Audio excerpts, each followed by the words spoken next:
800 metre ಓಟ ready ಆಗ್ತಾ ಇದೆ. ಚಪ್ಪಾಳೆ. Wait wait wait wait wait wait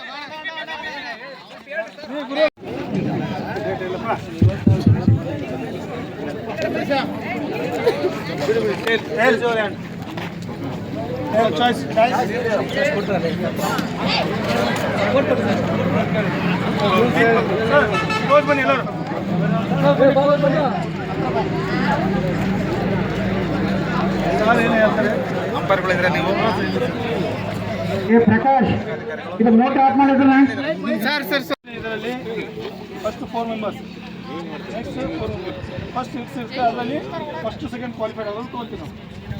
ಓಕೆನಾ? ಫಸ್ಟು ಸೆಕೆಂಡ್ ಅಷ್ಟೇ. ತದನಂತರ ಫೈನಲ್.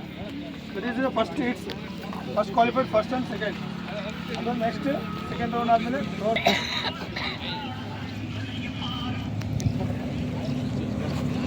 ಚಂದ ಫಸ್ಟ್ ಸೆಕೆಂಡ್ ತಗೋ. ಹಾಂ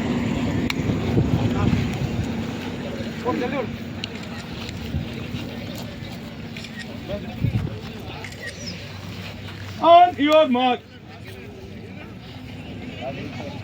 ಆಗ್ಬೇಕು. ನೀ ಟಚ್ ಮಾಡಬೇಕು, ತಲೆ ಕೆಳಗೆ ಮಾಡಬೇಕು.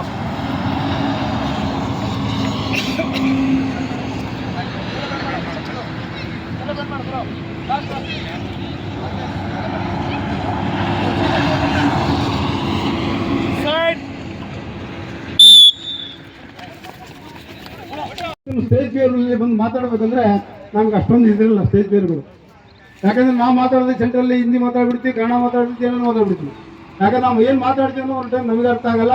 ತಾವು ಕ್ರೀಡಾಪಟುಗಳು ಒಳ್ಳೆಯ ಮನಸ್ಸಿನಿಂದ ಈ ಕ್ರೀಡೆಯಲ್ಲಿ ಭಾಗವಹಿಸಿ ಎಲ್ಲರೂ ಗೆಲ್ಲಲು ಪ್ರಯತ್ನ ಮಾಡಿ. ಆದರೆ ಮನಸ್ಸು ಮಾಡ್ಕೋಬೇಡ್ರಿ, ಆಪಸ್ಸಲ್ಲಿ ಜಗಳ ಆಡ್ಕೋಬೇಡ್ರಿ. ಯಾಕಂದ್ರೆ ಮನುಷ್ಯನಿಗೆ ಕ್ರೀಡೆ ಅನ್ನೋದು ಒಂದು ಶರೀರಕ್ಕೆ ಒಂದು ಅಂಗ. ನಮ್ಮ ಶರೀರವು ಶಾರೀರಿಕವಾಗಿ ತಂದೃಷ್ಟಿ ಇರಬೇಕಂದ್ರೆ ಕ್ರೀಡೆ ಅತಿ ಅವಶ್ಯಕ. ನಾವು ಕ್ರೀಡೆಗಳಲ್ಲಿ ಭಾಗವಹಿಸಬೇಕು. ಯಾಕಂದ್ರೆ ನಮ್ಮ ಶರೀರ ತಂದೃಷ್ಟಿ ಇರುತ್ತೆ.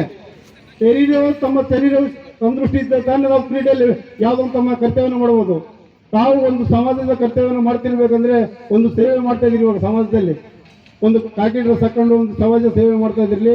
ಅದಕ್ಕೆ ತಾವು ಸೇವೆ ಮಾಡಬೇಕಂದ್ರೆ ಒಳ್ಳೆಯ ಶರೀರವು ಆರೋಗ್ಯವು ಇರಬೇಕಾಗುತ್ತೆ. ಆರೋಗ್ಯ ಇರಬೇಕಂದ್ರೆ ತಾವು ತಮ್ಮ ಶರೀರವನ್ನು ಫಸ್ಟ್ ಫಿಟ್ನೆಸ್ ಇಟ್ಕೋಬೇಕು. ಫಿಟ್ನೆಸ್ ಇಟ್ಬೇಕಂದ್ರೆ ತಾವು ದಿನನಿತ್ಯ ಓಟ ಕ್ರೀಡೆಗಳಲ್ಲಿ ಪಾಲ್ಗೊಳ್ಬೇಕು. ಆಗ ತಾನೇ ತಮ್ಮ ಶರೀರ ಸದೃಢವಾಗುತ್ತದೆ.